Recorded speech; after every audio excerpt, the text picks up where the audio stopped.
அயற்சொல் தமிழ்ச்சொல் வரிசையில இன்னைக்கு நாம என்ன பார்க்க போறோம் அப்படின்னு கேட்டீங்கன்னா, போர்ச்சுகீசிய சொற்கள், அதாவது போர்ச்சுகீசியத்திலிருந்து தமிழில் இடம்பெற்றுள்ள வந்துள்ள சொற்கள் என்னென்னு பார்க்க போறோம். சரியா? கவனிக்கலாமா? பாருங்களேன். அலமாரி, பேனா, கடுதாசி, சன்னல், பாதிரியார். சரியா?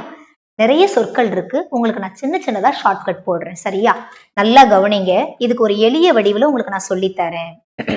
அலமாரியிலிருந்து பேனாவை எடுத்தான். எதுக்காக? கடுதாசி எழுதுறதுக்கு எடுத்தான். ஏன் கடுதாசி எழுதுறான்ப்பா அப்படின்னா, போற நிறுத்துறதுக்காகன்னு கற்பனை பண்ணிக்கோங்க. சொல்ற விஷயம் புரியுதா?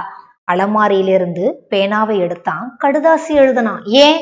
போற நிறுத்தணும், போர்ச்சுகீசியம். சரியா?